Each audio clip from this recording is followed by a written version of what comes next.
Oh man, looks like all the clouds are up north. Wonder if I should go shooting. Yeah, might as well.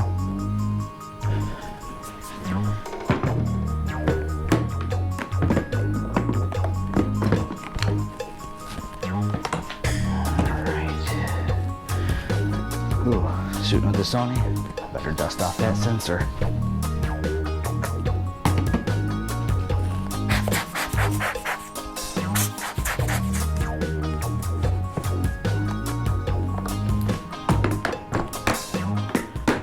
Well, today's one of those days where there are not really great clouds in the sky, and I don't care. I'm gonna shoot anyways. Try to figure out how to make the best of it. Probably, like is typical of me, I'll look for something in the foreground to make the scenery a little bit better. Packed up my Sony kit and bringing the Vanguard VO3. This allows me to get the tripod head down low to the ground with the articulating center column. So again, using strong foreground elements, a tripod like this comes in really handy. I'll check in from the road somewhere in Eaton County, Michigan. Fingers crossed that something develops this evening in the way of clouds. It looks like everything is pretty far north of me though, so, but you don't know if you don't go. I'll check in a second. 12 seconds later. All right, everything is packed up. Time to hit the road. I've still got a while before sunset. I'm probably gonna need it just to find someplace good to shoot. I don't have a replacement for the barn that I spent a decade shooting, unfortunately. So, perpetually on the hunt for that. Fingers crossed. As always, it's kind of my motto, is fingers crossed, fingers crossed. I think I'm gonna take the car. Be a little more environmentally friendly if I drive the car. It's a good thing about a Pelican case, you can just drop everything in the car and it's probably fine. Alrighty, let's hit the road. 1 minute, 37 seconds later. Well, I haven't even gotten out of the driveway yet, and I realized that I haven't charged batteries in this camera in I don't know how long. And it's the camera that I took to Chicago the other weekend, and I've shot a couple of times since then, so probably need to plug in this camera. Eternally grateful for camera companies that allow you to charge via USB and not have to pull a battery from a camera and put it in a charger. And that's exactly what I'm getting ready to do now, is charge this bad boy up.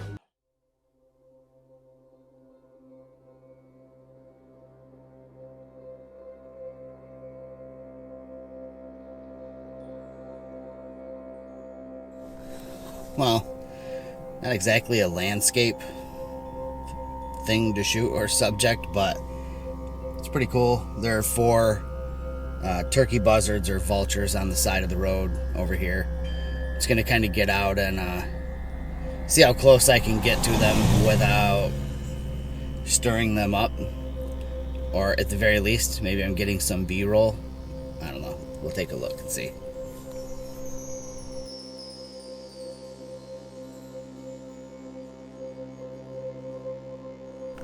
Pretty cool. Should have.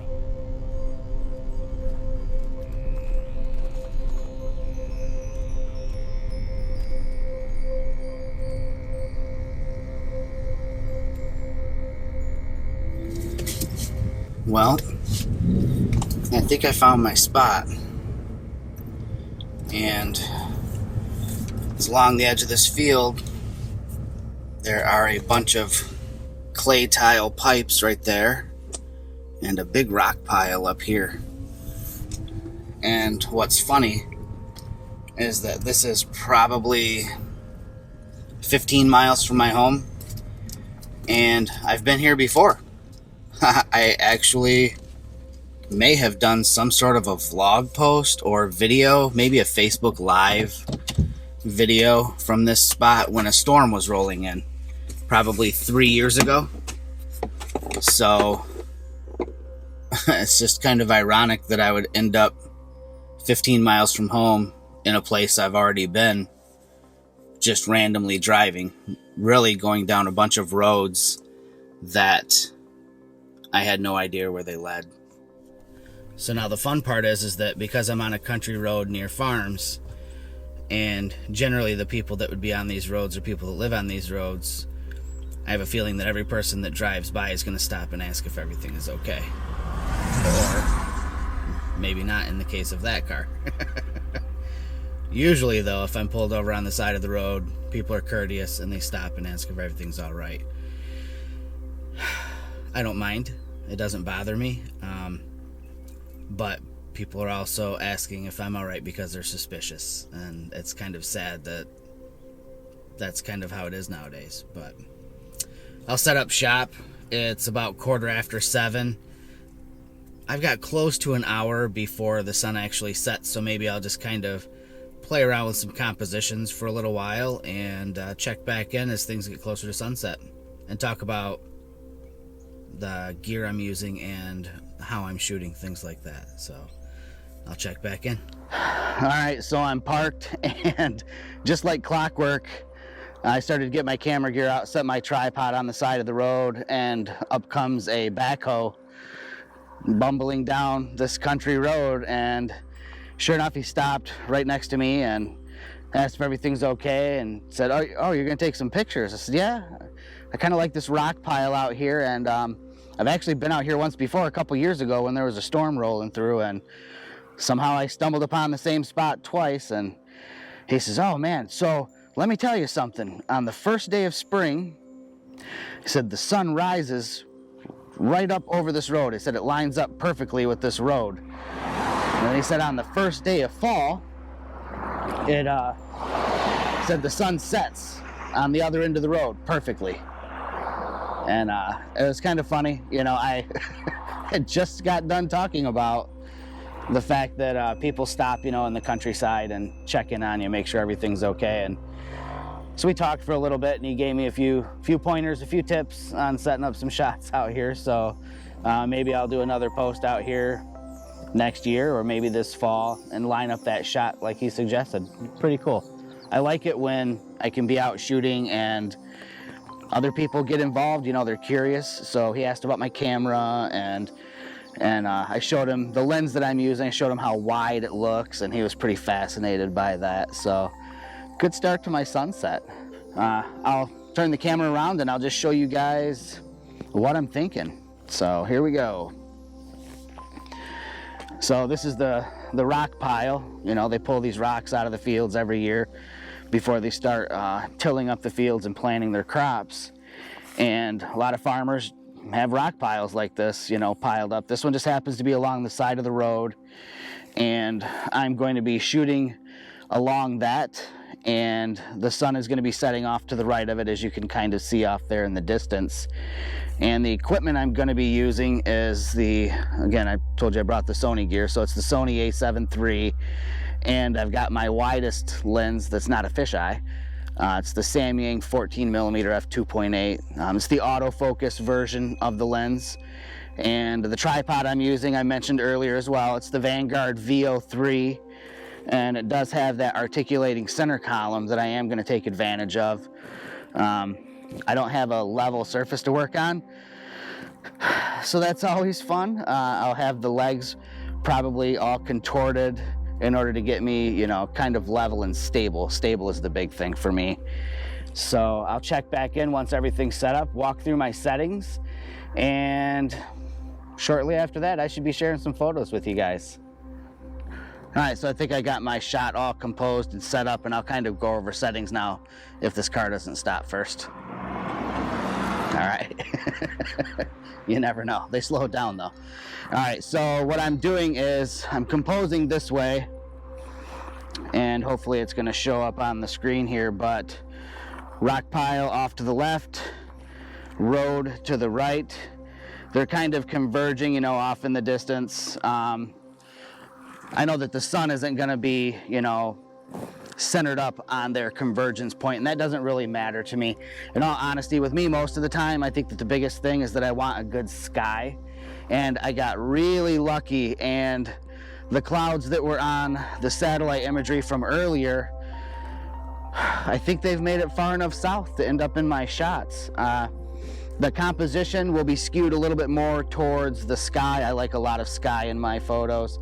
And I'm going to be focus bracketing these shots. So I'll start off in the foreground and do a series of, well, it's going to be multiple bracketing. How about that? I'll focus in the foreground and I'll do a bracketed shot. So it'll be 3 shots at plus or minus 3 EV each. And then I'll focus out into the midground a little bit further and then one off towards infinity. And I think that I'm probably going to be shooting at like f8 or f10. I want to maximize the depth of field in the shot. It's just kind of the direction I've been heading in with a lot of my photos lately. A lot of traffic on this road for being in the middle of nowhere. So yeah, that's kind of what I'm doing right now. I'm going to get to work here. Sun is getting pretty low. I think I'm down to about, I'm going to say 10 minutes before the sun hits that tree line down there. So let's do it. All right, so let's start. I'll tell you one thing I have discovered is that I don't feel like the Sony camera's autofocus is anywhere near as good as the Olympus cameras are. Well, hello, little birdie singing to me. So I'm going to try and start off with doing autofocus when I do these shots. We'll see how it works. But again, like I said, I've just really struggled with the Sony cameras. And maybe it's just me, maybe I'm just not familiar enough with their focusing system. But I know my Olympus cameras seem to lock on without any problems at all. So if you're watching this and you're a Sony shooter, especially if it's the A7 III, and you've got some pointers on how to help the camera lock focus better, I would really appreciate that. Again, it's frustrating to be out here as the light starts to fade and have the camera just struggle, and I spend a lot of time manually focusing just to get my shots. It's not fun.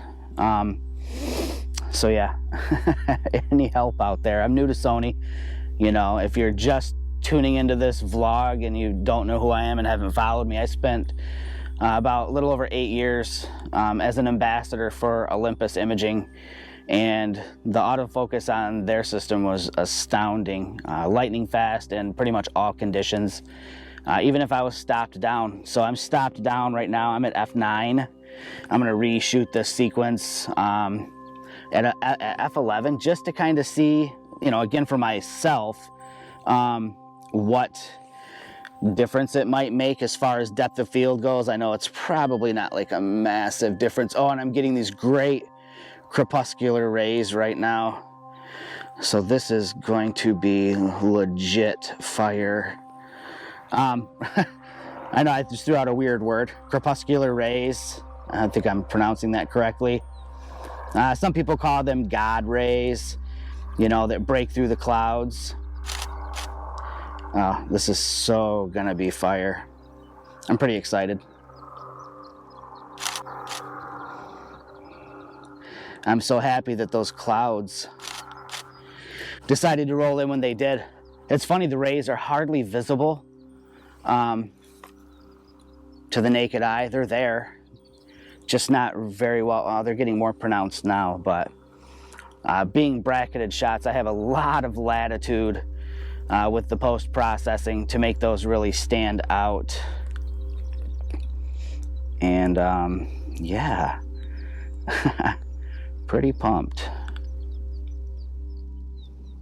And the gaps in between me shooting is me moving the focus point around on my camera.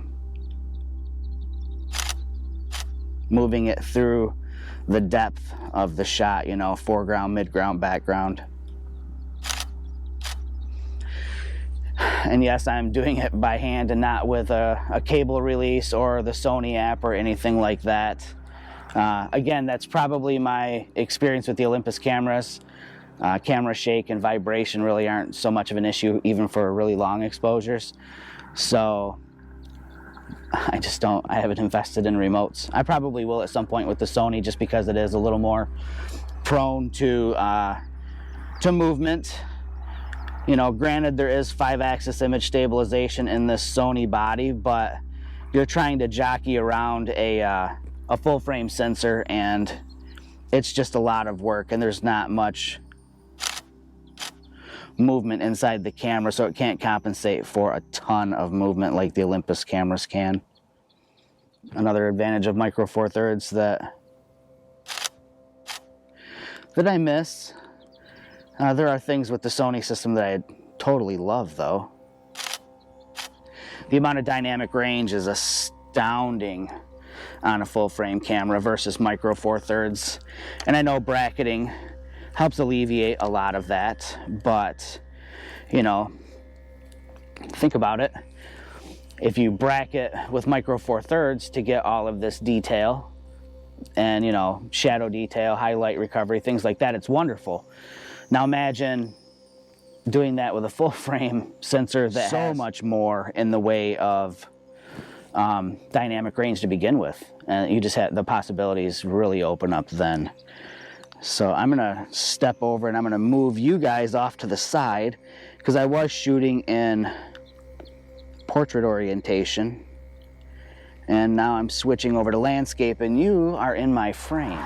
So now it's time to flip out the screen on the Sony here so I can kind of see what's going on a little bit better. And wait for the traffic to go by. It just cracks me up how there are so many people traveling along this road right now. Again, I'm not joking. I'm kind of in what I thought was a pretty rural area, but I guess not.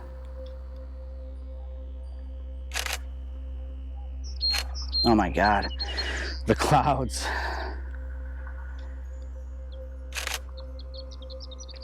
Are so amazing. There's this one incredible cloud in the upper right of my frame that is, oh my gosh, it's like almost above me. I forget how wide this lens is sometimes. You know, that's another difference too that I'm kind of getting used to with a full frame camera. The aspect ratio of the images, it's so wide. So when I'm flipped up into portrait orientation, again, it just blows me away how much sky I can put in, you know, or when I'm shooting in landscape mode, just how wide the shots are versus a 4/3 sensor. They both have their merits and their benefits for sure, but this is one that really just floors me sometimes. I forget it often until I get into the middle of shooting, and then I realize, oh my gosh, this is going to be ridiculously wide with 14 millimeters.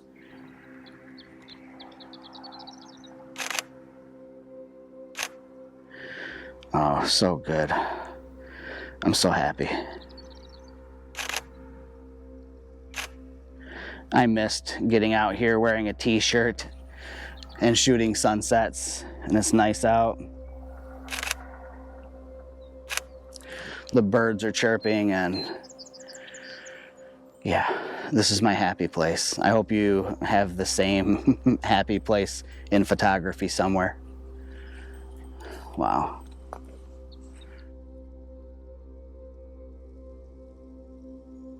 Oh, man, the sun is just beautiful out there. Wow. I think I've got enough.